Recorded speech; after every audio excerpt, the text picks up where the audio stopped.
అందరికీ నమస్కారం. ఆధ్యాత్మికం, ఆరోగ్యం, వినోదం ఇవే మా జీటీవీ లక్ష్యం. ఈరోజు మనం అమరులుగా పోరాడిన స్వాతంత్ర సమరయోధుడు గారి గురించి ఇంటర్వ్యూ తీసుకోబోతున్నాం. పశ్చిమ గోదావరి జిల్లా భీమవరంలో బ్రాహ్మణ కుటుంబానికి చెందిన స్వాతంత్ర సమరయోధుడు శ్రీ కాళనాథ భట్ట సూర్యనారాయణమూర్తి గారి గురించి వారి కుటుంబ సభ్యులతో మాట్లాడి వారి గురించి తెలిసే ప్రయత్నం చేస్తోంది మీ జీటీవీ.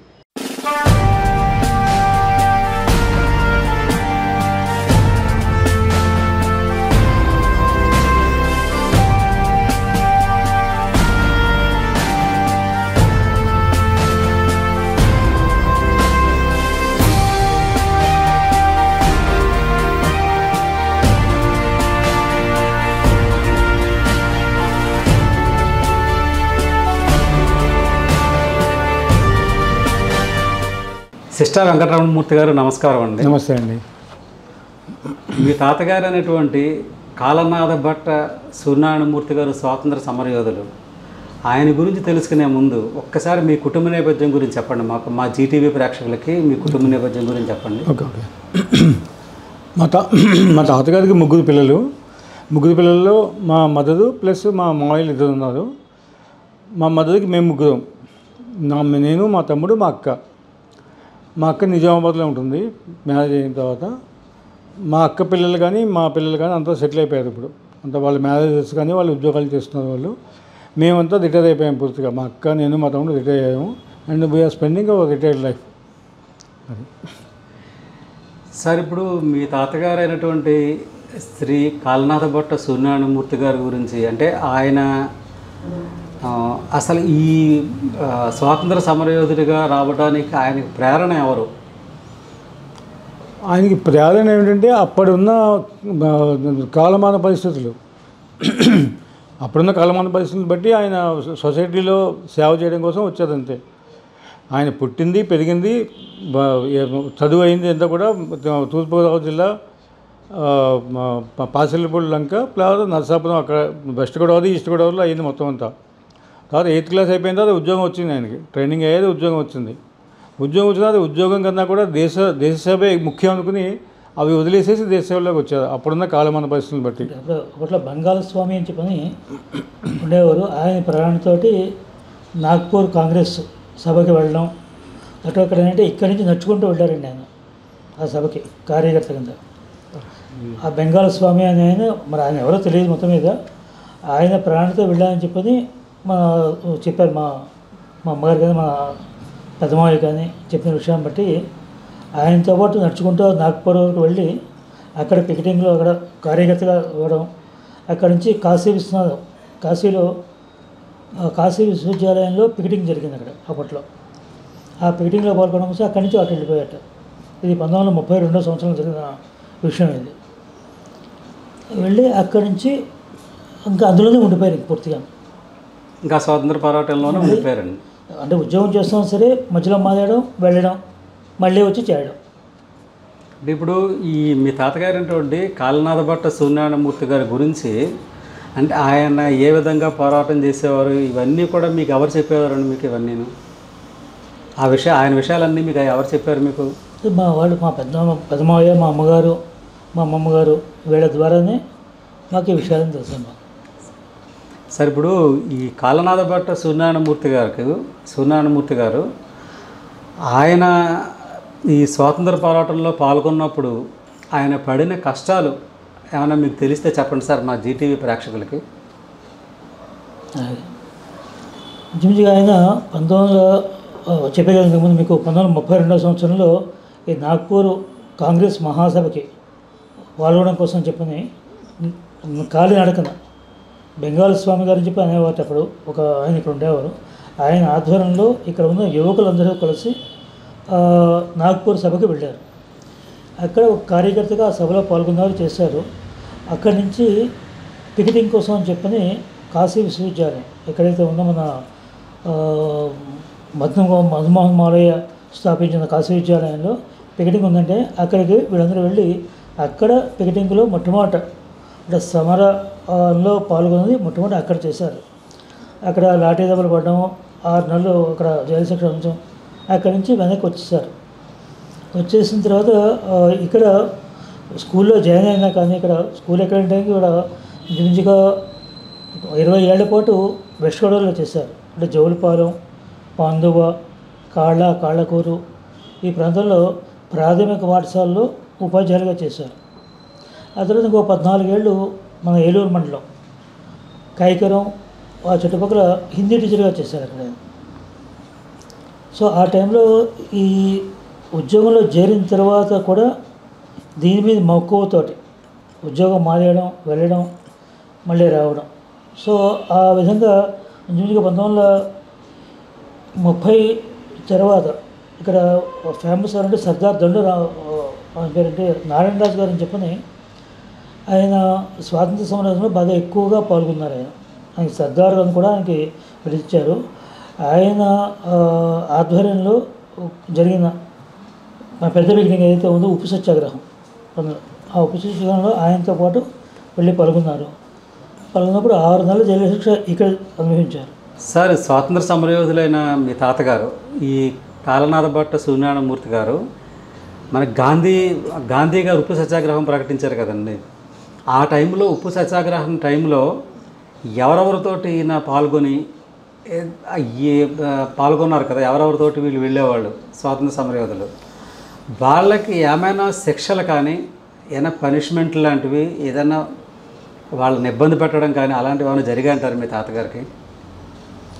1930 సంవత్సరంలో జరిగిన ఉప్పు సత్యాగ్రహంలో ఇక్కడ సర్దారు దండు నారాయణరాజు గారు అని చెప్పి ఆయన ఆధ్వర్యంలో ఇక్కడ ఉన్న యువకులందరూ కలిసి, ఆ యువకుల్లో మా తాతగారు కూడా ఒకళ్ళు అప్పుడు అంటే 1999లో పుట్టారు ఆయన. అంటే 32 ఏళ్ళు 33 ఏళ్ళు ఆ టైంలో ఆయన 30 ఏళ్ళ టైంలో ఈ వాళ్ళతో పాటు ఈ ఉప్పు సత్యాగ్రహం పాల్గొని ఇంచుమించుకు అప్పుడు ఆయన చెప్పడం అంటే మాకు చెప్పడం 6 నెలల జైలు శిక్ష ఆయన వేశారు. అప్పుడు అంటే పాల్గొనేందుకు గాను 50 కొరడా దెబ్బలు, 6 నెలలు జైలు శిక్షను ఆయనకు వేసిన శిక్ష. ఆ తర్వాత ఈ యువకుల్ని ఉత్సాహపరచడం కోసం చెప్పని ఈ చుట్టుపక్కల అంటే పాలకొల్లు, తణుకు, నరసాపురం ఈ ప్రాంతాలంతా తిరుగుతూ ఈయన యువకులందరినీ కూడా ఉత్సాహపరచడం అనే ఒక బృందం ఒకటి ఉండేది. అక్కడ అంటే ఒక ప్రొఫెసర్ గారు ఉండేవారు. అంటే కాశీ విశ్వవిద్యాలయంలో చేసి అక్కడి నుంచి వచ్చేసిన ప్రొఫెసర్ అయిన కాళీపట్నం కొండయ్య గారు అని చెప్పని ఆయన మాలవీ గారు అన్న ప్రోద్బలంతో ఇక్కడ ఒక పత్రిక ఒకటి నడిపాడు. ఆ పత్రిక పేరు ఏంటంటే వీర భారతి అని చెప్పని. ఇక్కడ మనకి ఈయనే స్వయంగా పత్రిక నడిపారు. కొండయ్య గారు నడిపారు. కొండయ్య గారు ఆధ్వర్యంలో ఈయన ఏంటంటే అప్పుడు మనకి ప్రింటింగ్ ప్రెస్ ఉండేవి కాదండి. చేతితో వ్రాసి అవన్నీ కూడా సైకిల్ స్టైల్ తీసి పంచిపడ్డం అన్నమాట. అప్పట్లో వ్రాయిసు గారి కింద ఈయన అక్కడ ఒక గ్రూప్ ఉండేది. మొదలు వ్రాయిసు గారు అంటే వ్రాత. మా తాతగారి రైటింగ్ చాలా బాగుంటుంది, మీకు చూపిస్తాను. మీకు ఆయన రైటింగ్ అవన్నీ చాలా స్పష్టంగా ఉంటాయన్నమాట. అవన్నీ కూడా ఆయన వ్రాయిసుగాడుగా ఉండి వాటిని సైకిల్ స్టైల్ తీసి అప్పుడు ఆ పత్రిక పంపించడం అంటే ఎవరు ఒప్పుకునేవారు కాదు. అంటే అది ఎంత గవర్నమెంట్కి వ్యతిరేకంగా ఉంది కదండి. స్వాతంత్ర పోరాటం గురించి గవర్నమెంట్కి వ్యతిరేకంగా చేసే ప్రచారం ఒక విధంగా చెప్పాలంటే. కాబట్టి ఈయన ఏంటంటే ఆయనకి అప్పట్లో ఈయనకి దండ కమండలాలు ఉండేవి. అంటే మా ముత్తాత గారు అంటే మా తాతగారి తండ్రి గారు స్మార్తంలో మంచి ఎక్కువ ఇది. ఈయన కూడా ఆ స్మార్తం నేర్చుకున్నారు. ఈ దండకమండలం ఉన్నతో ఈ గడ్డవది పెంచుకొని సన్యాసిలాగా వెళుతూ ఊరూరు తిరుగుతూ ఈ కాగితాలన్నీ పంచిపెట్టారన్నమాట. దాంట్లో ఈయనకి గడ్డం మాస్టర్ అని చెప్పి పేరు వచ్చింది. ఆయనకి మీకు ఫోటో కూడా చూపిస్తాను. ఆయన ఫోటో అది గడ్డంతో ఉంది. అది గడ్డమ్మ అంటే మామూలుగా జనరల్గా కాలనాపడి సూర్యనారాయణ గారు అని చెప్పంటే ఇప్పుడు పాందువ అయితే జోలుపాలెం ఇలా ఏరియాలో ఎక్కువ మందికి అంటే పూర్వకాలం వాళ్ళకి గడ్డం మాస్టర్ అంటే ఇంకా ఎక్కువ వాళ్ళకి తెలుసు అన్నమాట. అది ఆ విధంగా ఆ ప్రచారం చేసినందుకు ఏం చేస్తారంటే ఇంకా పోలీసులు ఎలా పట్టుకోవాలని చెప్పని 1932 సంవత్సరంలో కేశవరం గ్రామంలో గాంధీ జయంతి రోజుని అప్పట్లో కూడా ఉంటారు కదా వెనకాల పెన్నుపొడి పుడిచేవాళ్ళు, అలాంటి వారి మూలంగా ఈయన్ని అరెస్ట్ చేసి రాజమండ్రి సెంట్రల్లో ఏడాది పాటు జైలు శిక్ష కఠిన కారాగార శిక్ష. అక్కడ మనకి పుచ్చల సుందయ్య గారు, ఇక్కడ ఈ ఊళ్ళో మనకి సుబ్బమ్మ గారు, సుబ్బరాజు గారు చెప్పి ఇద్దరు ఉండేవారు దంపతులు. వేమూరు ఆంజనేయులు గారు, డాక్టర్ పాలకోడేరి శర్మ గారు, డాక్టర్ శర్మ గారు అని చెప్పని ఇక్కడ మనకి వన్ టౌన్లో ఎరుకు హాస్పిటల్ ఉండేది లేకుండి. వాళ్ళ మనవడు అనుకుంటే ఇప్పుడు శ్రీరామ్ అని ఆయుర్వేద డాక్టర్ శర్మ గారు మనవడు అని చెప్పి అన్నారు అది. సో వీళ్ళందరూ కూడా ఏంటంటే ఆ రాజమండ్రి సెంట్రల్ జైల్లో వీళ్ళందరూ కలిసి శిక్ష వేయించారండి. అక్కడ ఏడాది కఠిన కారాగార శిక్ష. ఇప్పుడు మీ తాతగారు అయినటువంటి కాలనాథ భట్ట సూర్యనారాయణమూర్తి గారు ఆయన స్వాతంత్ర పోరాటంలో అలు పెరగకుండా స్వాతంత్ర పోరాటం చేశారు. గాంధీ మార్గంలో వెళ్ళడం, నెక్స్ట్ ఇప్పుడు మీరు చెప్పారు కదా చాలా మందితోటి కలిసి చేశారు. ఈ స్వాతంత్ర పోరాటంలో పాల్గొంటూ ఏమైనా సామాజిక సేవ అలాంటివి ఏమైనా చేసేవారా? సామాజిక సేవ అంటే అప్పట్లో ఒకటి హిందీ ప్రచారం, దేశ ఐకమత్యం కావాలని చెప్పేసి గాంధీ గారి పిలుపుని హిందీ ప్రచారం బాగా చేశారు. ఇక్కడ మీరు 1960 ఎండింగ్ దాకా కూడా, అంటే 1970 ముందు కూడా ఈ వెస్ట్ గోదావరిలో హిందీ మాస్టర్లు ఎవరున్నా సరే అది మా తాతగారి దగ్గర డైరెక్ట్గా చదివిన వాళ్ళు లేదా వాళ్ళ శిష్యుల దగ్గర చదివిన వాళ్ళే ఉంటారు. అలా ఉండేది. ఆయన హిందీ నడపడం కోసం అంటే పొలం గట్లకు వెళ్ళి పొలంలో పనిచేసుకునే వాళ్ళు కూడా లంచ్ టైంలో వచ్చినప్పుడు అప్పుడు హిందీ వాళ్ళకి చెప్పేవారు. అంటే ఆ టైంకి వెళ్ళి అది హిందీ నడపడం అని కాకుండా అదొక దేశ సేవగా చేసేవారు. అప్పుడు అది ఒక అంటే దేశం ఒకటవ్వాలంటే కనుక ఏదో ఒక భాష రావాలనిపిస్తుంది. అది కాకుండా వయోజన విద్య అంటే హిందీ కాకుండా మామూలు మిగిలినవి కూడాను. ప్లస్ హరిజన ఎస్సీ ఎస్టీ అంటే అప్పట్లో ఎస్సీ అనేవారు తెలియదు, హరిజనులు అనేవారు. హరిజనులకి సొసైటీలకు తీసుకురావడం. అలాగే మీకు విదేశలింగం పంతులు గారి పిలుపు అందుకుని వీడియో మ్యారేజెస్, వితంతు మ్యారేజెస్ అవి కూడా ఆర్గనైజ్ చేసేవారు, ఎంకరేజ్ చేసేవారు. హరిజన వాడి గురించి మీకు చెప్పాలంటే కనుక జోగులపాలెంలో అనుకుంటా, జోగులపాలెంలో ఉన్నప్పుడు ఒక మాట చాలా పెద్ద వరదలు వచ్చాయి. అప్పుడు తుఫాన్ వచ్చింది. తుఫాన్ వస్తే అక్కడ దగ్గర హరిజనవాడలో మొత్తం అన్నీ కూడా పాకలు పోయాయి. ఈయనకి ఇంట్లో రిచ్ ఫ్యామిలీ కాదు యాక్చువల్గా. అంటే ఇంట్లో సరుకులు తెచ్చుకుంటే ఫస్ట్ వీక్లో తెచ్చుకుంటే మళ్ళీ నెక్స్ట్ వీక్ దాకా వస్తాయని కూడా గ్యారంటీ లేదు. అటువంటిది ఆయన ఇంటికి తీసుకొచ్చి మొత్తం ఉన్న వాళ్ళందరినీ ఇంటికి తీసుకొచ్చి ఇంట్లో ఉన్న సరుకులన్నీ చేసి వాళ్ళకి పెట్టడం అనేది ఒక ఇన్సిడెంట్గా అక్కడ చెప్పుకునేవారు జోగులపాలెంలో. మాకు వాళ్ళ ద్వారా తెలిసిందన్నమాట. ఇప్పుడు మీ తాతగారు అయినటువంటి కాలనాథ భట్ట సూర్యనారాయణమూర్తి గారు స్వాతంత్ర పోరాటంలో చాలా అలుపెరుగైన పోరాటం చేశారు. ఎన్నో సామాజిక సేవలు చేసి ఆయనకు ఉన్న దాంట్లో హరిజనులు కావనివ్వండి ఏదైనా ఆయన చేసిన సేవ అది అజరామరం. అది అంటే మనం ఎంత పొగిడినా సరిపోదు ఆయన గురించి.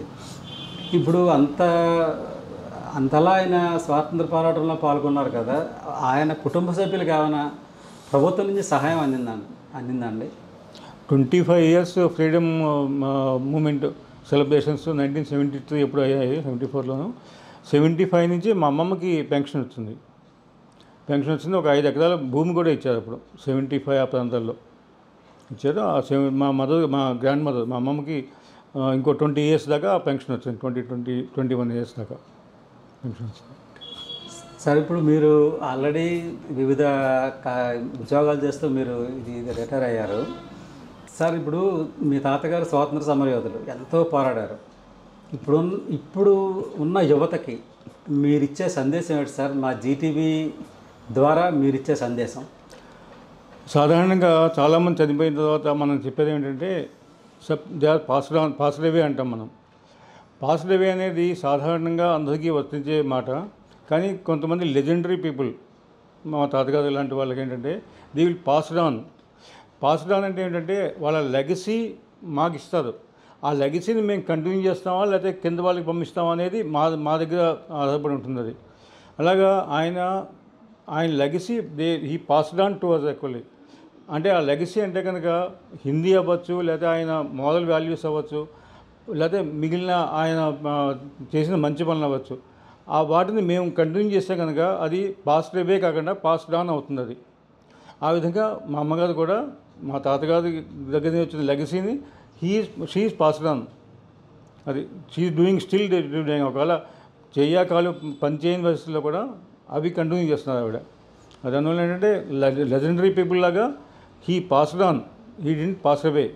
సార్ ఇప్పుడు ఈ స్వాతంత్ర సమరయోధుల గురించి ఇప్పుడున్న జనరేషన్ పిల్లలు ఏం చేస్తే బాగుంటుందో వాళ్ళు ఏం నేర్చుకోవాలి వీళ్ళని చూసి, అది ఒకసారి ఏమైనా చెప్తారా? ఇప్పుడు ప్రతి మనిషికి కూడా కొన్ని రెస్పాన్సిబిలిటీస్ ఉంటాయి. మీకు 360 డిగ్రీలో కొన్ని రెస్పాన్సిబిలిటీ ఉంటాయి. అలాగే సొసైటీని గురించి కూడా రెస్పాన్సిబిలిటీ ఉంటుంది. ఆ సొసైటీని గురించి రెస్పాన్సిబిలిటీ కూడా వాళ్ళు నిర్వహించాలి. 100% ఫ్యామిలీ, 100% నేను, నా పిల్లలు, లేకపోతే నా భార్య అనుకోకుండా కొంత సమయం కానీ కొంత వ్యయ ప్రయాసాలు కానీ సొసైటీ కోసం వాళ్ళు కష్టపడాలి కొంచెం. అప్పుడే సొసైటీ పైకి వస్తుంది. ఇప్పుడు మా అన్నయ్య చెప్పిన ప్రకారం ఇప్పుడున్న యువతలో అందరికీ కూడా ఎక్కువ మందికి మన స్వాతంత్ర పోరాటం గురించి కానీ లేదా స్వతంత్ర యోధుల గురించి కానీ అంటే జనరల్ నాలెడ్జ్ నుంచి ఇదివరకు మనకు చెప్పేవారు. ఇప్పుడు చాలామందికి అంటే ఈవెన్ డిగ్రీ పాస్ అయ్యి బీటెక్ అయిన వాళ్ళకి కూడా మొదటి రాష్ట్రపతి ఎవరు, లేదా గాంధీ గారు అంటే ఎవరు అంటే ఇంకా వాళ్ళు ఆలోచిస్తున్నారు ఎవరంది. ఇమ్మీడియట్గా దాని గురించి సమాధానం వాళ్ళకి రావట్లేదు. అటువంటి సమాధానం వచ్చే విధంగా మన యువతకి కల్పించే విధంగా ప్రభుత్వం ప్రయత్నించాలి. అది నా అభిప్రాయం. సార్, మా జీటీవీ ప్రేక్షకులకి మీ తాతగారి గురించి అన్నీ వివరంగా చెప్పినందుకు మీకు ధన్యవాదాలు సార్. జీటీవీ యాజమాన్యానికి మా తాతగారి గురించిన వివరాలు ప్రేక్షకులకు తెలియజేసినందుకు ధన్యవాదాలు.